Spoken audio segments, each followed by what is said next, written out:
Korban tewas akibat pesta miras oplosan di tempat karaoke milik seorang warga Suawal Timur, Kecamatan Pakisaji, Jepara, Jawa Tengah pada Minggu malam kemarin menjadi 6 orang. Sementara 2 korban lain masih dirawat di rumah sakit.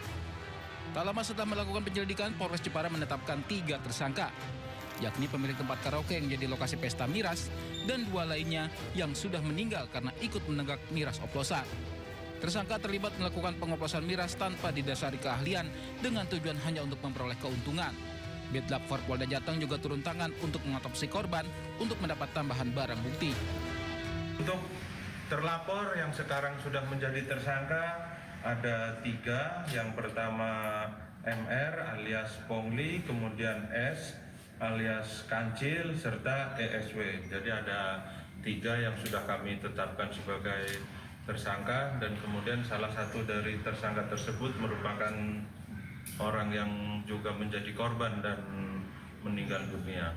Untuk modusnya adalah melakukan pengoplosan minuman keras tanpa didasari dengan keahlian untuk memperoleh keuntungan dan sebagai mata pencaharian. Tersangka dijerat pasal berlapis tentang Undang-Undang Kesehatan serta Undang-Undang Perlindungan Konsumen dengan ancaman hukuman penjara hingga 15 tahun. Dari Jepara, Jawa Tengah, Alip Sutarto, iNews melaporkan.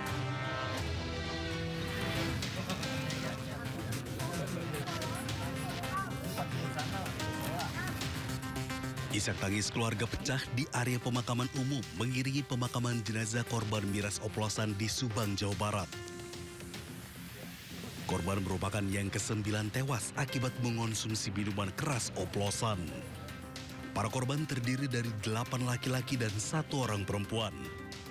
Mereka diduga menggelar pesta minuman keras pada minggu lalu. Sehari berselang, para korban mulai mengeluhkan mual, muntah, hingga penurunan kesadaran. Sejak Senin, korban berjatuhan dan akhirnya meninggal dunia. Dugaan sementara, korban meminum minuman keras yang dicampur serbuk minuman energi. Jumlahnya katanya 9. Nah, mungkin kita mau cari dulu data benar otentiknya. Yang dirawat nih?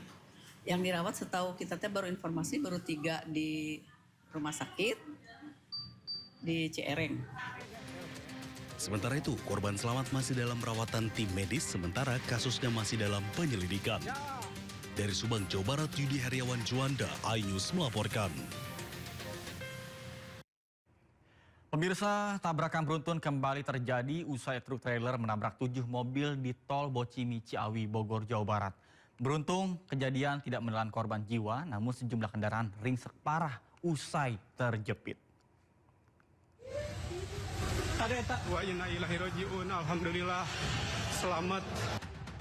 Sejumlah kendaraan rusak parah terjepit truk trailer sesaat terlibat kecelakaan beruntun di terowongan Ciawi, tol Bocimi, Kota Bogor, Jawa Barat.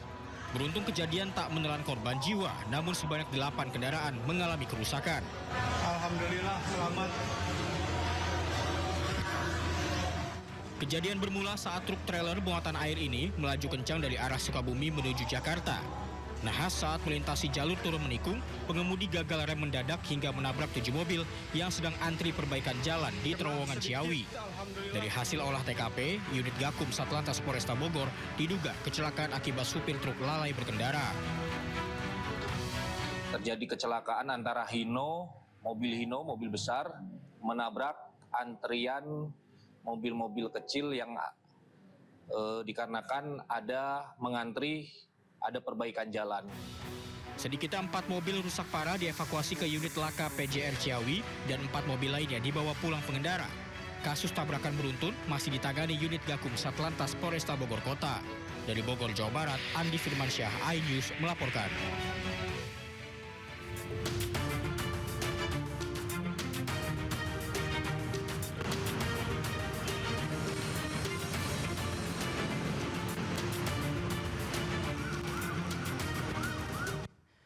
Ya pemirsa, selanjutnya kami ajak Anda mengetahui pantauan lalu lintas pada hari ini di sejumlah wilayah melalui pantauan CCTV Korlantas Polri. Dan kita akan bergabung dengan Bribtu Eklesia Putri Huta Barat di studio NTMC Polri. Baik, selamat siang Brigadir Eklesia, bagaimana pantauan lalu lintas dari sejumlah titik di wilayah Indonesia melalui pantauan CCTV? Silakan. Baik, terima kasih Nata dan selamat siang pemirsa. Bersama kami dari NTMC Korlantas Polri akan menginformasikan situasi arus lalu lintas di beberapa titik melalui pantauan CCTV kami. Untuk titik yang pertama kita akan pantau di kawasan Selipi Palmerah, Jakarta Barat.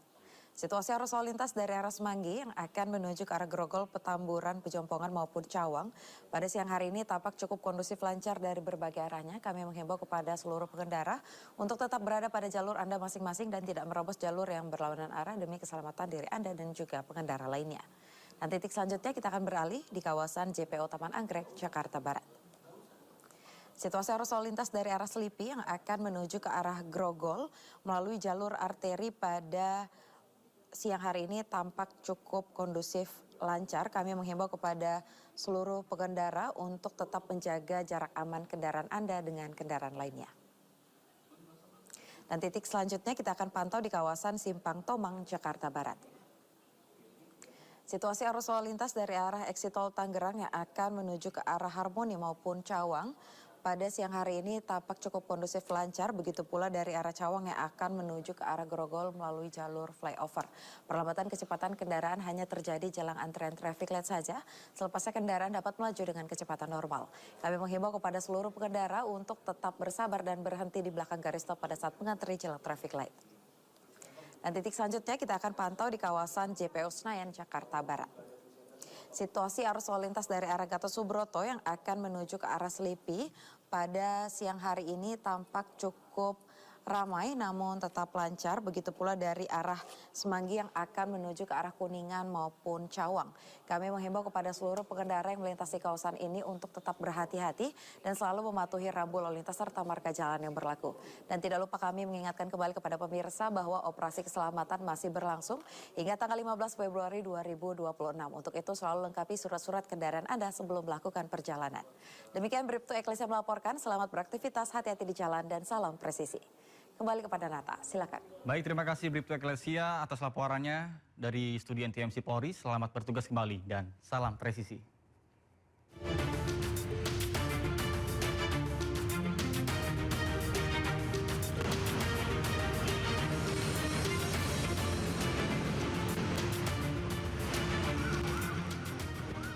Pemirsa, Gubernur Jawa Timur Khofifah Indar Parawansa membantah terima fee ijon sebesar 30% dalam kasus korupsi dana hibah APBD Jawa Timur. Hal itu disampaikan oleh Khofifah saat jadi saksi dalam sidang di PN Tipikor Surabaya.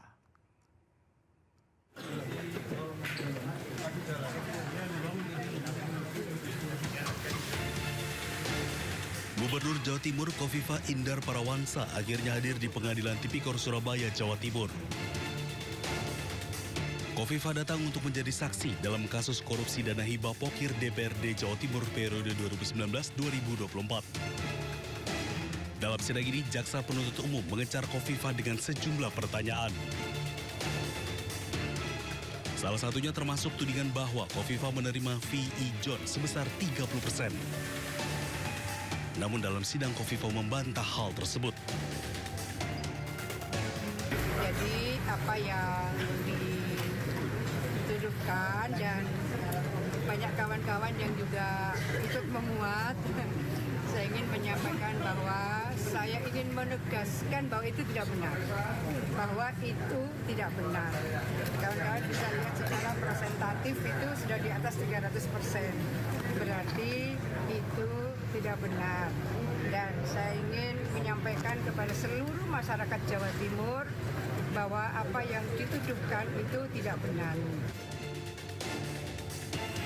Dugaan korupsi dana hibah Pokir DPRD Jawa Timur periode 2019-2024 yang bersumber dari APBD Pemprov Jatim ini menjerat 21 tersangka. Satu diantaranya meninggal dunia. Dari Sidoarjo, Jawa Timur, Pramono Putra, iNews melaporkan. Pemirsa, Kejaksaan Agung merespon tim kuasa hukum ex-Mendikbudristek Nadiem Makarim terkait dengan klaim adanya pendampingan yang sudah dilakukan oleh Kejagung sebelum proyek Krumbuk dilakukan. Bahkan Kejagung menyebut dalam pendampingan tersebut pihaknya telah memperingatkan Nadiem untuk lakukan kajian ulang karena perencanaan proyek yang dinilai tidak sempurna. Pihak Kejagung membenarkan adanya pendampingan saat perencanaan proyek laptop Krumbuk yang dilakukan oleh Jaksa Agung Muda Tata Usaha Negara Jam Datun pada 17 Juni 2022 silam. Kejagung menyebut dalam kajian yang dilakukan, tim Jaksa Pengacara Negara atau JPN menyimpulkan bahwa perencanaan proyek pengadaan Chromebook yang kurang sempurna dan menyarankan pihak Kemendikbudristek untuk melakukan kajian ulang dengan membandingkan sistem operasi selain jenis Chrome.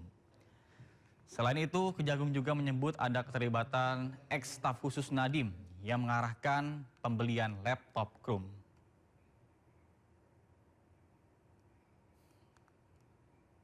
Memuat alasan dan urgensi yang jelas terpilihnya Chrome sebagai sistem operasi yang digunakan dalam pengadaan tersebut. Bahkan JPN menyarankan agar dalam kajian dilakukan komparasi keunggulan dengan sistem yang lainnya, baik itu OS Linux, Macintosh, Windows, Chrome, dan supaya mendapatkan kajian yang objektif. Sudah menyarankan. Terus ada berdasar keterangan dari tim kajian, ada arahan. Ini hasil temuan DPR. Khusus dari staf khusus menteri.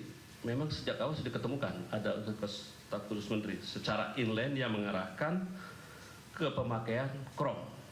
Informasi lainnya pemirsa, mantan Wakapolri Komjen Pol Purnawirawan Ugroseno diperiksa di Polda Metro Jaya.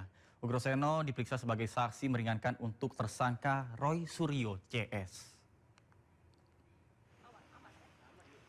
Ugroseno tiba di Polda Metro Jaya didampingi kuasa hukum Roy Suryo CS, Refli Harun. Ugroseno menjadi saksi meringankan untuk tersangka Roy Suryo CS terkait dengan tudingan ijazah palsu Jokowi. Ugroseno akan memberikan keterangan dalam kapasitasnya sebagai ahli kepolisian dan ahli hukum pidana. Akan memberikan peran saya. Jadi sebagai bayangkara tua, abdi negara, abdi utama dari negara dan bangsa, tidak boleh berhenti untuk mengikuti perkembangan institusinya. Ya. Bayangkara tua itu berhenti melihat institusinya pada saat dimakamkan di Taman Makam Pahlawan atau Taman Makam Bahagia. Jadi kalau kondisi Polri sekarang ini tidak kita perhatikan selama kita masih hidup, berarti kita mengingkari diri kita, Bayangkara, sebagai insan Tribrata dan Catur Prastya. Bahkan tidak hanya Ugroseno, Roy Suryo CS juga menghadirkan mantan Ketua Umum Muhammadiyah Din Syamsuddin sebagai ahli dalam kasus ini. Selain karena Tifa merupakan anak didik Muhammadiyah, dirinya pun menetapkan status tersangka terhadap ketiganya tidak sesuai dengan etika moral dan politik.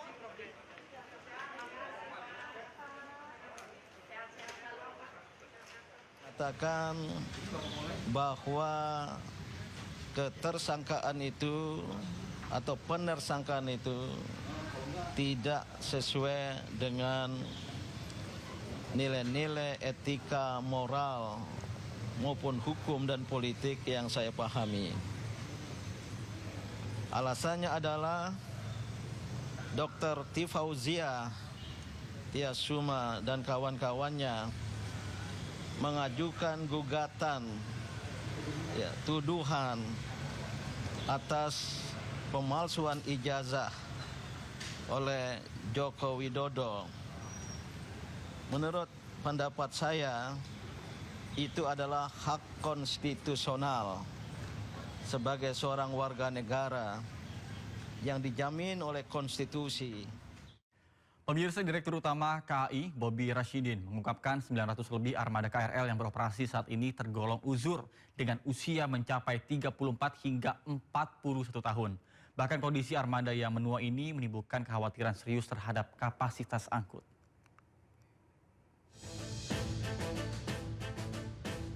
Direktur Utama PT Kereta Api Indonesia Persero, Bobi Rashidin, membeberkan kondisi terkini armada KRL Jabodetabek.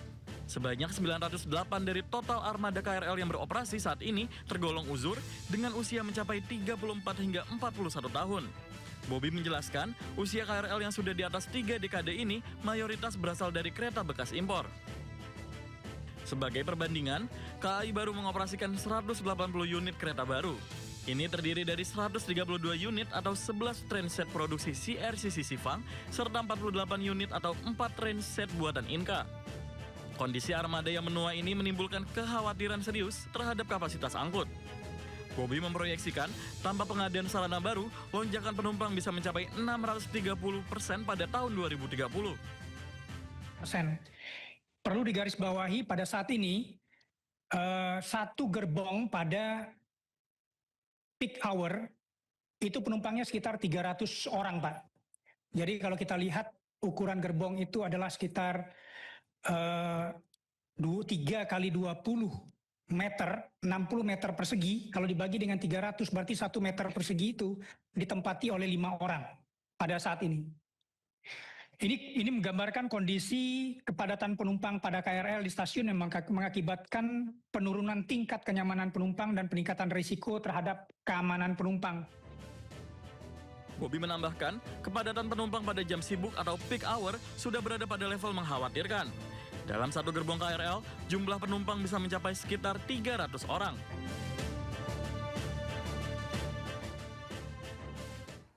Beralih ke informasi mancanegara, pemirsa, Israel resmi bergabung dengan Dewan Perdamaian atau Board of Peace, bentukan Presiden Amerika Donald Trump. Pada Kamis kemarin, Perdana Menteri Israel Benjamin Netanyahu bertemu dengan Menteri Luar Negeri Amerika Marco Rubio di Washington, D.C., Amerika Serikat. Dalam pertemuan tersebut, Netanyahu dan juga Marco Rubio menandatangani dan juga memegang dokumen resmi keanggotaan Israel sebagai bagian dari Dewan Perdamaian baru atau Board of Peace yang dibentuk oleh Presiden Amerika Serikat Donald Trump. Penandatanganan dokumen dilakukan oleh Netanyahu sebelum bertemu dengan Presiden Trump di Gedung Putih. Kemudian salah satu misi Dewan Perdamaian yakni mengakhiri konflik Gaza. Namun belum terungkap ke publik bagaimana konsep atau strategi Dewan Perdamaian bentukan Trump ini untuk mengakhiri konflik di Gaza. Israel sebagai salah satu pihak yang berkonflik justru terlibat sebagai juru penengah, sementara Palestina tidak dilibatkan sama sekali.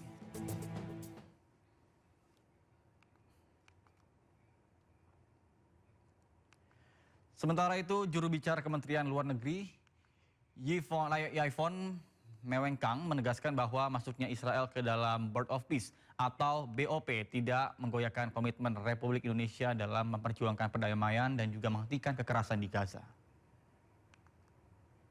Semua forum yang ada, Indonesia sejak awal menuntut penghentian kekerasan terhadap warga sipil, mengecam pelanggaran hukum internasional, termasuk hukum humaniter internasional yang terjadi di Gaza, akses bantuan kemanusiaan, serta realisasi solusi dua negara.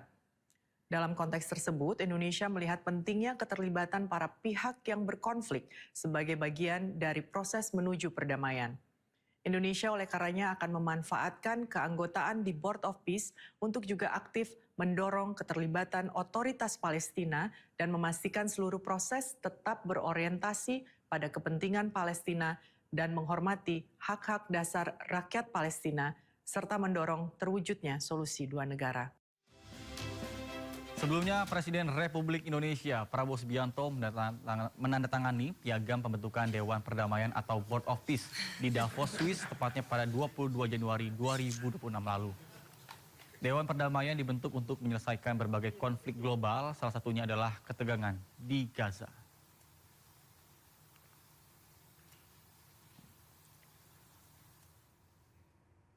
Pemirsa, usai sudah Sindo Siang hari ini dan jangan lupa Anda bisa mendapatkan informasi terkini dan terbaru melalui kanal YouTube Sindo News atau melalui portal menghadirkan berita daerah, nasional dan internasional lengkap di sindonews.com.